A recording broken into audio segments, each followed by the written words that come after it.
A suspected missile test in North Korea next. It's ended in what Seoul says looks like complete failure. The missiles reportedly exploded mid-air in the skies above the capital Pyongyang almost immediately after launch. North Korea launched a suspected missile that appeared to explode shortly after liftoff over Pyongyang on Wednesday, South Korea's military said. It came amid reports that the nuclear-armed North was seeking to test-fire its largest missile yet. The United States and South Korea have warned that North Korea may be preparing to launch an intercontinental ballistic missile at full range for the first time since 2017. That would be in violation of UN Security Council resolutions.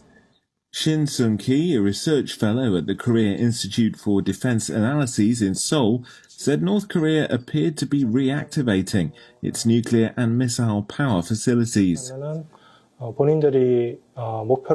Pyongyang is trying to rapidly reach a certain level of military achievement by developing, testing and evaluating its nuclear development and various new guided weapons, as they had aimed and planned.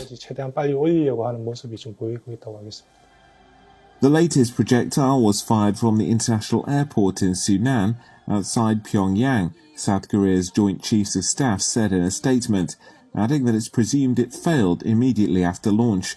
The US Department of State spokesperson said it was a, quote, ballistic missile launch and condemned it as a violation of UN Security Council resolutions.